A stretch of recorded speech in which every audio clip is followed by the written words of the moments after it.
नमस्कार, desert storm से मैं विमल शर्मा। आज हमारे साथ एक ऐसी शख्सियत है जो जैसलमेर ज़िले में, राजस्थान में अपने परिचय की मोहताज नहीं है। ये शख्स है तन सिंह सोडा। खूड़ी गांव के हैं। आपके परिवार की का देखें तो मूल रूप से किसान परिवार से है, मगर राजनीतिक क्षेत्र में हमेशा इस ज़िले में आपके परिवार का दखल रहा है। पंचायती राज की बात करें तो आज से 67 साल पहले इनके परदादा मूल सिंह जी जैसलमेर में पंचायती राज के पहले प्रधान बने थे। उसके बाद में आपके चाचा बाल सिंह सिसोटा 1967 में जैसलमेर से विधायक रहे। आपके बुआ जी के बेटे स्वर्गीय जसवंत सिंह जसोल को कौन नहीं जानता, भारत के वे रक्षा मंत्री रहे हैं। और उनके बेटे मानवेंद्र सिंह जो सांसद रहे हैं जैसलमेर बाड़मेर से, और वर्तमान में वे सैनिक कल्याण बोर्ड राजस्थान के अध्यक्ष हैं। आपकी बात करें तो आप पर्यटन क्षेत्र के वो माहिर व्यक्ति है जिन्होंने जैसलमेर को और विशेषकर खूड़ी क्षेत्र को विश्व में पहचान दिलाई है। आप भी राजनीतिक क्षेत्र में सरपंच के रूप में लगातार जैसलमेर खूड़ी क्षेत्र की सेवा कर रहे हैं। आप 2000 से लेकर 2005 तक, 2010 से लेकर 2015 तक, और वर्तमान में आपकी पत्नी सरपंच है खूड़ी की, और आप वर्तमान में पंचायत समिति सम के प्रधान हैं। आपका बहुत बहुत स्वागत है हमारे स्टूडियो में, आप पधारे। आपकी राजनीति का बहुत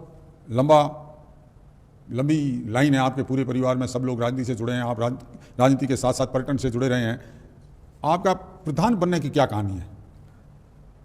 मैं अपने जीवन में हमेशा सेवा का विश्वास रखता हूँ। मैं हमारे क्षेत्र में कहीं भी कोई काम हुआ वहाँ पे मुझे बुलाया गया तो मैंने हमेशा सेवा की लोगों की। मैं सरपंच तक गांव में सीमित था, लेकिन पार्टी का भाजपा का कार्यकर्ता था, तो पार्टी की हमेशा नज़र मेरे ऊपर रहती थी। जब भी ये वक्त आया तब श्री 108 बाबजी प्रतापपुरी जी ने मुझे बुलाया कि आपको भाजपा से मैं टिकट दे रहा हूँ, आपको इलेक्शन लड़ना है। तो मैंने सोचा मैं एक कार्यकर्ता जरूर हूँ। पंचायत समिति सम का क्षेत्र बहुत बड़ा है, मेरी पहचान वहाँ तक होगी या नहीं होगी, लेकिन भाजपा की पहचान हिंदुस्तान में है और पूरी दुनिया में है। भाजपा एक दुनिया की सबसे बड़ी पार्टी है। उसके कारण मेरे ज़िले जैसलमेर में भाजपा के कारण मेरा नाम करीब करीब काफ़ी लोग जानते थे। मैंने हिम्मत रखी, पार्टी का आशीर्वाद रहा, गांव का आशीर्वाद रहा, भाइयों का आशीर्वाद रहा, सब हिम्मत करके मैं इलेक्शन लड़ने के लिए तैयार हो गया। और पार्टी के अध्यक्ष जी के आशीर्वाद से हम अच्छी सीटें लाए। 7 सीट भाजपा लाई, 7 सीट कांग्रेस लाई, 3 निर्दलीय थे। लेकिन मुझे पूरा विश्वास था कि मेरे परिवार की पहचान पूरे ज़िले में है, मुझे हर आदमी सहयोग करेगा। वही हुआ। जैसलमेर ज़िले के जो ब्लॉक पंचायत समिति सम में जीते हुए थे उनको हमने बुलाया, उनसे हमने निवेदन किया, तो उन्होंने कहा सोडा जी हम बिल्कुल आपका समर्थन करेंगे और आपको जिताएंगे। मुझे विश्वास हो गया, मैंने पार्टी को विश्वास दिया कि मैं 17 में से 10 सीट लेके आऊँगा। वही हुआ, जिसके लिए पूरा जैसलमेर ज़िला पंचायत समिति सम, उनके लिए मैं और मेरे परिवार और मेरी पार्टी हम हमेशा आभारी रहेंगे। आपने हमेशा एक भारतीय जनता पार्टी के कार्यकर्ता होने के नाते आपने हमेशा पार्टी को सर्वोपरि माना। एक सवाल है मेरा कि सरपंच रहे आप लंबे समय से, आज भी वर्तमान में भी आपके घर से श्रीमती जी सरपंच है। सरपंच की कार्यशैली और एक प्रधान के रूप में काम करते हैं, तो उसमें क्या फर्क लगता है आप? सरपंच की कार्यशैली पंचायत तक सीमित होती है। गांव का हर आदमी सरपंच को जानता है। छोटी छोटी समस्या होती है उसके लिए हर आदमी आता है, और हम भी जो अच्छा सरपंच होता है उसका फ़र्ज बनता है कि वो गाँव में जाए, हर परिवार हर घर की समस्या सुने और उनका समाधान करे। लेकिन जब मैं पंचायत समिति सम में 44 ग्राम पंचायत का प्रधान बन के आया, तब मुझे पता लगा कि ये क्षेत्र लगभग 300 किलोमीटर दूर है। इसकी जो कार्यशैली है बहुत बड़ी है, और मुझे पूरा प्रयत्न करने पड़ेगा, गांव-गांव जाना पड़ेगा। वहाँ जाके जो भी समस्याओं का हल होगा वो मैं ज़रूर करूँगा, और मैं प्रयत्न भी कर रहा हूँ। और उसमें प्रधान और सरपंच में जो रही बात पावर्स की, काफ़ी पावर्स है। पंचायत बड़ी मीटिंग में, प्रधान बड़ी मीटिंग में जाके कलेक्टर महोदय को, मंत्री महोदय को, एमएलए महोदय को जो भी अपनी समस्या वो सुना सकता है, उसका समाधान कर सकता है। आपको राजनीतिक क्षेत्र का लंबा अनुभव है। आप चूँकि भाजपा से प्रधान हैं और आज प्रदेश में सरकार है वो कांग्रेस की है, साथ ही जैसलमेर और पोकरण विधानसभा क्षेत्र में दोनों में ही विधायक है जो कांग्रेस के हैं। तो ऐसी स्थिति में जब सत्ता पक्ष तो कांग्रेस है और आप प्रधान भाजपा से हैं, तो आपको किन किन कठिनाइयों का सामना करना पड़ता है अपने कार्य करने के लिए? हमें वैसे काफ़ी समस्याओं का समाधान तकलीफ रहती है, क्योंकि मेरा क्षेत्र सम लगभग 22 पंचायत डीएनपी क्षेत्र में आती है। तो तो उसमें काम होना मूलभूत सुविधा का बहुत बड़ी समस्या है। मैंने एमएलए साहब को भी कहा है, हर मीटिंग में कहता हूँ, लेकिन जो लोगों से हम वादे करके आते हैं वो आज तक पूर्ण नहीं होते, हमें दुख भी होता है। और मैं हमेशा आज भी यही अपील करता हूँ कि मेरे क्षेत्र में बिजली है, पानी है, चिकित्सा है और रोड्स है, जो नहीं बन रहे हैं वो राजस्थान सरकार हमें मदद करे, मिलजुल के काम करे। लेकिन अभी सत्ता नहीं होने के कारण काफ़ी समस्याओं से हमें जूझना पड़ता है। सत्ता पक्ष बड़े बड़े दावे करता है, मगर धरातल की स्थिति देखें तो चिकित्सा, शिक्षा और विद्युत का मामला है, जो आम आदमी, ग्रामीण आदमी की मूलभूत सुविधा है, उसमें क्या स्थिति है? अब ये सरकार के दावे तो बहुत बड़े बड़े दावे हैं। शिक्षा में देख लें, ये किसी को पूछने की कोई ज़रूरत नहीं है, एक डाटा है, डाटा को देख लें कितने अध्यापक जैसलमेर ज़िले में हैं। 6000 अध्यापक चाहिए, वो कि जाके लगभग 20 से 25% तक ही अध्यापक है। जैसे मैं 10 दिन पहले म्याजलार गया था, वहाँ 300 बच्चे हैं, 4 अध्यापक हैं, जहाँ की 20 अध्यापक चाहिए। वही हाल कैसरी का तला, वही हाल फुलिया, वही हाल खूड़ी, वही हाल पूरी खडाल क्षेत्र में, जहाँ 22 खूड़ी में अध्यापक चाहिए। हाई सेकेंडरी स्कूल है, वहाँ पे 4 टीचर है, राम भरोसे काम चल रहा है। वही पंचायती राज का पूछे तो जैसे समिति हमारे में हमें 44 ग्राम सेवक चाहिए, जहाँ हमारे पास आधे से भी कम ग्राम सेवक है। एक ग्राम के सेवक के पास 2-2, 3-3 ग्राम पंचायत है। जिससे गांव के लोग अपनी मूलभूत सुविधा के लिए भटकते रहते हैं। वो ऑफिस आते हैं, वो मुझे कहते हैं कि हमें ग्राम सेवक नहीं मिलते। जब मैं ग्राम सेवक जी को फ़ोन करता हूँ तो वो कहते हैं साहब क्या करें, मुझे एक पंचायत छतांगर है, दूसरी तनोट है, मैं कहाँ तक पहुँचूँ। लेकिन उसकी भी मजबूरी है, सरकार के पास कोई कर्मचारी है नहीं। वही हाल चिकित्सा विभाग का है। जैसे कई बिल्डिंग मैं चिकित्सा विभाग की देख चुका हूँ, वो पंचायत तो बेचारा निचला स्तर है, उसके पास 50,000 रुपये का रिपेयर का ही पावर्स है, जिसमें न वो कि पंचायत भवन का करे या स्कूल का काम करे या हॉस्पिटल का करे। मैं ये भी कह चुका हूँ कई बार, लेकिन कई मीटिंग में भी मैंने हमारे एमएलए साहब श्री रूपाराम जी को कह चुका हूँ कि आप राजस्थान सरकार से ऐसा काम करें जिसमें दवाई, नर्सेस, डॉक्टर्स ये सब रहे, ताकि जनता सुखी रहे जैसलमेर की। आप बड़े इस संबंध में जैसलमेर की जनता की चिंता करते हैं। धरातल पे जिस तरह से सरकार दावे करती है या उनके चुने हुए प्रतिनिधि दावे करते हैं विकास कार्य की, मगर जो धरातल पर स्थिति है, न तो चिकित्सा क्षेत्र में लोगों को सुविधा मिल रही है, न शिक्षा के क्षेत्र में विद्यालय में अध्यापक नहीं है, तो शिक्षा कैसे हो सकेगी। वैसे ही हाल विद्युत विभाग के हैं। बिजली की कटौती, ग्रामीण क्षेत्रों में बिजली नहीं आना, ट्यूबवेल खेती के लिए बिजली नहीं मिल पाना, ये सारी समस्याएं हैं, उसके लिए आप चिंतित हैं हमेशा। अब लौटते हैं अपन आपके क्षेत्र में खूड़ी के लिए, जो खूड़ी 15 नंबर नेशनल हाईवे का है, तो विकास की वहाँ बहुत संभावना है। एक तो 15 नंबर हाईवे, दूसरा डीएनपी। दो समस्याओं के कारण से न तो आपके क्षेत्र में पर्यटन विकास हो पाया, न ही लोगों को मूलभूत सुविधाएं मिल पाई। उस क्षेत्र में आपका क्या कहना है?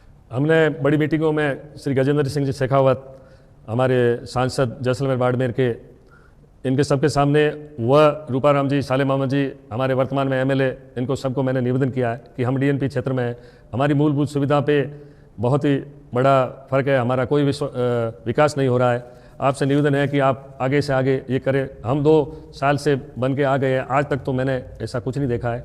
रही विद्युत विभाग की बात, मैं और बीच में कहता हूँ, आज जैसलमेर ज़िले में 2000 कनेक्शन आए हुए हैं और उनके कनेक्शन गरीब लोगों ने अपना डिमांड नोटिस भर दिया, पैसा भर दिया। राजस्थान सरकार के पास सामान देने के लिए विद्युत का सामान नहीं है। वो श्री मंत्री महोदय को और हमारे एमएलए साहब को हम कई बार अवगत करा चुके हैं, लेकिन उनका यही कहना है कि हम आ जाएगा। ये 6 महीने से तो हम सुन रहे हैं। मैं ईश्वर से प्रार्थना करता हूँ कि ये जल्दी से जल्दी गरीब लोगों का जो लालन पालन खेती है वो जल्दी राजस्थान सरकार और हमारे एमएलए साहब लाएं और उसे जो पैसे भरे हुए हैं लाखों रुपए, तो उनके कनेक्शन जल्दी से जल्दी करें। ये मैं पूर्व में भी कह चुका हूँ और वर्तमान में भी कह रहा हूँ। और रही डीएनपी की बात, खूड़ी क्षेत्र डीएनपी के अंदर है, हमारा क्षेत्र सिर्फ 5 या 7 किलोमीटर ही अंदर आता है। लेकिन हमारा अभाग्य है कि 15 नंबर हाईवे से जो डीएनपी क्षेत्र आता है वो पहले तो टूरिज्म के लिए प्रोहिबिटेड कर दिया था। वो हमने लड़ झगड़ के दिल्ली में, जैसे हमारे रूपाराम जी एमएलए साहब कहते हैं मैं लड़ झगड़ के लाऊंगा, लेकिन 4 साल तक तो अभी लड़ झगड़ के वो भी नहीं लाए और मैं भी लड़ झगड़ के वही कर रहा हूँ। तो मैं आशा करता हूँ कि हम लड़ झगड़ के भी सक्सेस होंगे, क्योंकि मैंने भूपेंद्र यादव साहब जी, मंत्री जी यहाँ पधारे थे, उनसे मैंने निवेदन किया था। उन्होंने कहा था कि ये मैं मूलभूत सुविधा के लिए जरूर कुछ करूँगा। पर्यावरण भी जरूरी है, गोडाउन भी जरूरी है और पशु पक्षी भी जरूर, लेकिन इंसान भी जरूरी है। क्योंकि हम लोग इस क्षेत्र में भारत सरकार और राज्य सरकार के मैं अवगत कराता हूँ कि पशुओं के साथ हमारी ज़िंदगी भी जरूरी है। मैं आज भी आपके माध्यम से अपील करता हूँ कि हमें मूलभूत सुविधा के लिए छूट दे, हमें टावर लगाने दे। जैसे आज का युग मोबाइल युग है, आज का युग नेट का युग है, और नरिका भी चलती है, वो भी नेट पे चलती है। हमारे यहाँ जो राजीव गांधी सेवा केंद्र बने हुए हैं उनमें कनेक्शन नहीं है, क्योंकि हमारे यहाँ डीएनपी क्षेत्र में हम मोबाइल टावर नहीं लगा सकते। ये मैं परमिशन चाहता हूँ। मैं अपने नेताओं भाजपा के कैलाश चौधरी व रूपाराम जी, सालेमाम जी, सभी से निवेदन का आप जल्द से जल्द हमारा हाईवे भारतमाला जैसलमेर से म्याजलार तक काफ़ी टाइम से रुका पड़ा है। जो पोछीना भारत सरकार ने एक हवाई जहाज उतारने के लिए रोड बना दी है, आलीशान रोड बन गई है, करोड़ों रुपए लग गए हैं, वो एक 34 किलोमीटर के लिए वो रोड वंचित पड़ी है। आपका ध्यान मैं आपके न्यूज़ चैनल के माध्यम से खींचना चाहता हूं कि आप उस क्षेत्र को जरूर देखें। आप हमारे विधायक हैं, आप हमारे मंत्री हैं।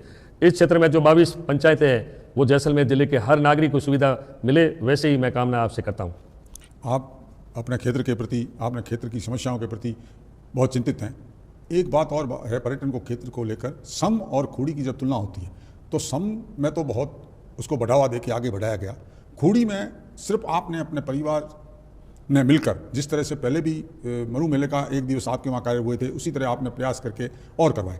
ये तो है पर्यटन की क्षेत्र की बात। इसके साथ ही आपको अनुभव है पर्यटन का बहुत लंबा। पर्यटन जिस तरह से जैसलमेर का फॉरेन टूरिस्ट, विदेशी पर्यटन आना लगभग बंद हो रहा है और सब घरेलू पर्यटकों पर ही अपन डिपेंड है, तो अपन क्या कर सकते हैं कि विदेशी पर्यटक भी बढ़े और खूड़ी में किस तरह से सांस्कृतिक गतिविधियाँ भी बढ़े? ये मैं 1980 में जब मेरे बड़े भाई साहब भगवान सिंह सोडा जोधपुर यूनिवर्सिटी से निकल के जैसलमेर आए थे, उस टाइम जैसलमेर में टूरिज्म व्यवसाय में बहुत कम ही लोग थे। एक महेंद्र सिंह जी जैसल कैसल चलाया करते थे, एक गैलोड रेस्टोरेंट चलता था और आरटीडीसी मूवल टूरिस्ट बंगलो थे। उस जमाने में मेरे भाई साहब भगवान सिंह सोडा के मन में आया क्यों नहीं अपन खूड़ी स्टार्ट करें। तब मेरे को बुलाया कि मैं टूरिस्ट लाता हूँ, तू टूरिस्ट संभाल और तू काम कर। तो मैंने कहा भाई साहब मैं तो पढ़ा लिखा नहीं हूँ, मुझे अंग्रेजी आएगी नहीं, क्या करूँगा। लेकिन उन्होंने कहा ऐसा कुछ नहीं है, मैं इंग्लिश संभाल लूँगा, मैं भेजता हूँ, तू टूरिस्ट को संभाल और खूड़ी अपन स्टार्ट करते हैं। उससे लोगों को रोजी रोटी मिलेगी और अपन भी टूरिज्म व्यवसाय बढ़ाएंगे। तो भाई साहब ने पहला टूरिस्ट खूड़ी भेजा, मैं बस में लेने गया, उस टूरिस्ट को मैंने गांव घुमाया, उस टूरिस्ट को मैंने खाना खिलाया, हमने पैसा नहीं लिया। उस ज़माने में ऊँट के हम 20 रुपये देते थे, 20 रुपये भी आप मानो तो हमने अपने घर के दिए। हमने खूड़ी के लिए बहुत बड़ी मेहनत की। पहले 1 आया, फिर 2 आया, फिर 10 आए, फिर 20 आए, फिर गाइडलाइन में हमने नाम लिखा दिया। खूड़ी का नाम पूरे वर्ल्ड में नाम हो गया। फिर एक फ्रैंक कुशी राइटर इंग्लैंड का था, उसने एक नई गाइड बुक बनाई, उसमें खूड़ी का बहुत अच्छा नाम लिखा। वेस्टर्न टूरिस्टों के लिए एक ज़माना था, खूड़ी बहुत ही सुंदर गांव था, उसमें कुम्हारों के मिट्टी के बर्तन बनते थे, हैंडीक्राफ्ट का काम होता था, कम्बल बनती थी, औरतें वहाँ चरखा ऊन काती थी, मेरिनो ऊन के लिए खादी परिषद, खादी भंडार के वहाँ काम चलते थे। तो कई लोग टूरिज्म, एक ज़माना था ग्रुप के ग्रुप आने शुरू हो गए थे। खूड़ी शांति प्लेस था। खूड़ी में आज तक 1980 से लगाकर 2022 तक कभी भी कोई क्राइम नहीं हुआ। ये खूड़ी का सबसे अच्छा है, उसके लिए मैं पूरे गाँव वासियों को और होटल व्यवसाय को धन्यवाद देता हूँ। आज खूड़ी का ये हाल है, खूड़ी में 20-25 होटल हो गई है। उसमें मामा गेस्ट हाउस खूड़ी में सबसे सुंदर और बेस्ट बना हुआ, उसमें स्विमिंग पूल है और व्यवस्था गाँव में सबसे अच्छी है। और ये जो गुडविल मेरे बड़े भाई साहब भगवान सिंह जी को ही जाती है, उन्होंने 4-4 बजे ट्रेन में पे जाके टूरिस्टों को लाके अपने गोपा चौक में चाय पिला के उनसे बातें करके और खूड़ी टूरिज्म मिले। उस बदौलत आज खूड़ी में करीबन 50 से 100 लोगों को रोजी रोटी मिलती है।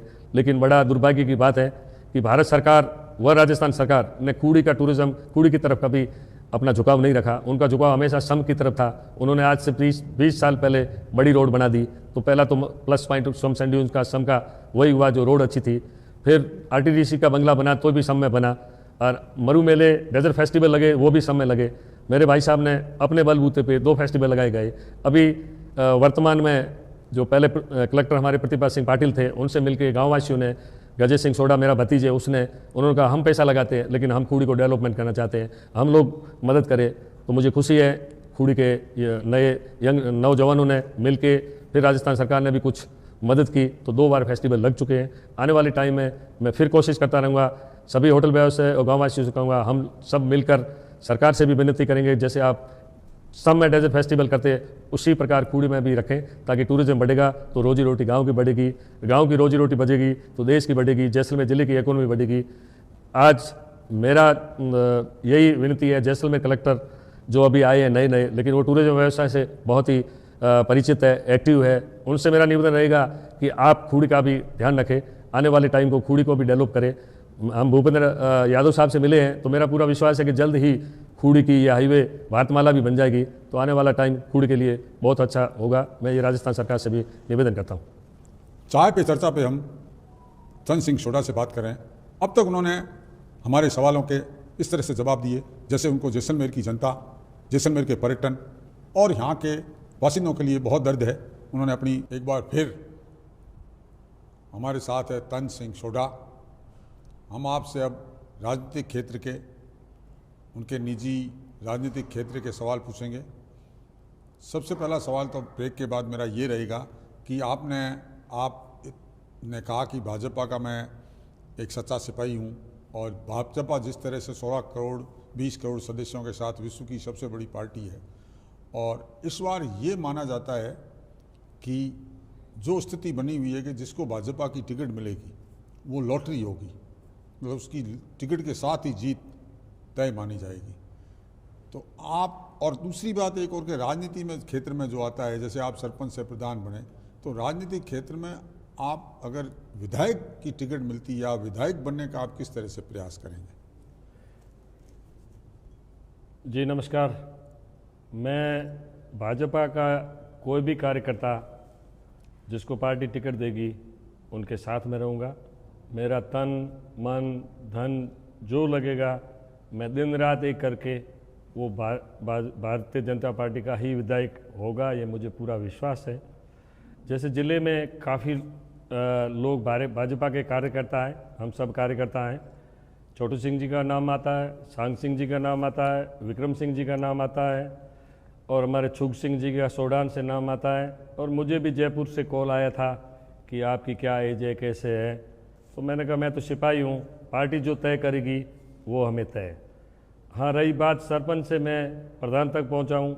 राजस्थान में कई प्रधान विधायक कोटे से विधायक बने हैं प्रधान से, तो ऐसा पार्टी जो भी जिम्मेदारी देगी वो हमें ज़रूर मंजूर होगी। मैं भी एक जैसलमेर का नागरिक हूँ। मेरे काकोसा जो कि स्वतंत्र पार्टी में उस ज़माने में भी महाराजा श्री हुकम सिंह जी से इलेक्शन जीत गए थे, तो हम एक सामान्य परिवार से होके, किसान परिवार से होके भी एमएलए मेरे परिवार बन सकता, तो मैं भी क्यों नहीं, तो मैं भी दावेदारी कर सकता हूँ। लेकिन हमारी पार्टी, हम अनुशासन रखेंगे, पार्टी हमारी सर्वोपरि है। जो भी सिपाही बनाएंगे वो मुझे भी स्वीकृत है, मैं भी तैयार हूँ। लेकिन जो भी दायित्व सौंपेंगे, जो भी हमारा कार्यकर्ता को टिकट होगा, हम उनके साथ हैं। लेकिन आपके चैनल के माध्यम से ये मैं कहना चाहता हूँ, पार्टी को भी कहना चाहता हूँ, आने वाले वक्त में हमें ऊर्जावान और पढ़ा लिखा, कंप्यूटर का ज़माना है, वैसा एमएलए चाहिए। सोच समझ के टिकट दें, जो भी जैसलमेर ज़िले में उनकी पहचान हो, वो हर क्षेत्र में आगे हो, लांछन उसके ऊपर कोई लगा हुआ नहीं हो, साफ़ सुथरा हो। ये भाजपा का वैसे भी पहले भी था और आज भी है और आगे भी रहेगा। आप एक ऐसे क्षेत्र से आते हैं, सोढान क्षेत्र। सोढान और बसिया एक क्षेत्र माना जाता है जैसलमेर का। इस क्षेत्र में 1967 में आपके चाचा जी बाल सिंह जी, स्वर्गीय बाल सिंह जी सोढा विधायक रहे। उसके बाद में एक तरह से ये क्षेत्र नेगलेक्ट रहा। तो अब नहीं लगता कि आपके क्षेत्र को, चूंकि देखो खडाल को 2 बार मौका मिल गया, जसोड़ हाटी को 2 बार मौका मिल गया, तो अब नहीं लगता आप सोढान क्षेत्र में भी अगली बार चुनाव टिकट में सोढान को प्राथमिकता दी जाए? मैं तो यही कहूँगा आपके चैनल के माध्यम से, सोढान क्षेत्र पिछड़ा हुआ क्षेत्र है, जैसलमेर जिला का सबसे पिछड़ा हुआ क्षेत्र है। जैसे रामगढ़ है, खडाल है, वहाँ नहर आ गई, पानी हो गया, मुरबे हो गए, आबादी अच्छी हो गई, लोग धनी हो गए, ट्रैक्टर हो गए, सब कुछ हो गया। सोढान क्षेत्र को आज भी पानी की दिक्कत है। नहर सम से आगे नहर का काम भी डीएनपी के कारण रुक गया है। तो हम लोग तो चाहते हैं कि अगर बसिया में भाटी हमारे रिश्तेदार हैं, हमारी बेटी भाटियों को देते हैं, तो वो हमें पूरा विश्वास है कि हमेशा सोढों के साथ में ही रहेंगे। रही खडाल, ये भी हमारे रिलेटिव है, तन अजीज है। 36 कौम, जब हम सोडा, भाटी और खडाल सब साथ चलते हैं, 36 कौम भी हमारे साथ चलती है। तो अगर पार्टी हमारे सोढान पे भी एहसान कर दे तो वो भी पार्टी का हमारे ऊपर बहुत बड़ा आभार रहेगा। मैं तो पार्टी से अपील करता हूँ कि सोढान और बसियों में जो सेलेक्टेड अच्छा आदमी लगे वो, और साथ में भी खडाल से भी अपील करता हूँ, आप भी हमारे हैं, आप भी हमारे साथ रहेंगे, आप भी हमारे पार्टी के कार्यकर्ता हैं। आप भी मिलजुल के, जैसे विमल जी ने बताया है कि इस टाइम तो भाजपा की सरकार आनी है, जैसलमेर की सीट भी ये न हम लोग गंवाएं। जैसलमेर की जनता से मेरा अपील है, आप भी भाजपा का एमएलए लाए ताकि हमारा सोडान का भी विकास हो और आपका भी विकास हो। आपने बात कही, एक बड़े विनम्रतापूर्वक कहा आपने कि भाई हमारा अब हक बनता है, हम हमेशा साथ रहे। दूसरी बात है कि आप राजपूत समाज में और सोडा समाज से, राजपूत समाज में भी सोडाओं के प्रति आम 36 कौम का हमेशा स्नेह प्रेम बना रहता है। आपका हमेशा हर जो 36 कौम है, चाहे वो ओबीसी है, चाहे SC ST है, चाहे अन्य हैं, वो आपसे हमेशा, चाहे अल्पसंख्यक लोग हैं, वो भी आपसे बहुत स्नेह रखते हैं। आपने अपनी बात रखी है कि भाई हमें भी इस क्षेत्र में, हमारे क्षेत्र को भी जो वर्षों से वंचित है, उसको अगर टिकट दी जाए तो आप पूरा प्रयास करेंगे कि जैसलमेर की जनता को एक विधायक ईमानदार और स्वच्छ छवि का देंगे। आपका लंबा राजनीतिक और अनुभव है। राजनीति पिछले 20-25 सालों में क्या बदलाव आया है? 20-25 सालों से काफ़ी बदलाव है। आज का वोटर बहुत समझदार वोटर है। वो जैसे हम कह दें, तुलना करें श्री राहुल गांधी जी से व श्री मोदी जी से, तो उनमें वो आज का टाइम वो नहीं है कि हम कहेंगे वहाँ वोट करेंगे, वो तो ज़माना चला गया। आज का वोटर बहुत होशियार है, वो तुलना के हिसाब से देश को देखते हैं। वो जैसलमेर के ज़िले की या छोटी कहीं जोधपुर की राजनीतिक वो नहीं देख रहा आज का वोटर। आज का वोटर हिंदुस्तान का जो सबसे बड़ी पोस्ट है प्रधानमंत्री, वो देखता है। मुझे ये पूरा अवगत है, मुझे पूरा विश्वास है, मेरा ये लंबा अनुभव है, इसलिए मुझे मालूम है। मैं भी लोगों से बात करता हूँ, तब लोग मुझे जवाब देते हैं कोई नहीं, वक्त आएगा तब देख लेंगे हमें किसको वोट करना है। आपने कहा आज का वोटर बहुत समझदार हो गया है, वो किसी की बातों में नहीं आता। वो जो उसको करना है वो अपने प्रायोरिटी पे करता है कि किसको मुझे चुनना चाहिए, कौन राष्ट्र के लिए हित में है, कौन जिले के हित में है, कौन प्रधान के रूप में हित में है, कौन सरपंच के रूप में हित। आज हमने ऐसे शख्सियत से बात की जिन्होंने हर क्षेत्र में, चाहे वो राजनीतिक क्षेत्र हो, चाहे पर्यटन का क्षेत्र हो, चाहे ग्रामीण विकास की बात हो, चाहे राजनीति की बात हो, बहुत सटीक जवाब दिए और यहाँ पधारे। इसके लिए आपका बहुत बहुत धन्यवाद। डेजर्ट स्टाम अखबार, डेजर्ट स्टाम न्यूज़ विमल जी शर्मा स्टार्ट की हुए।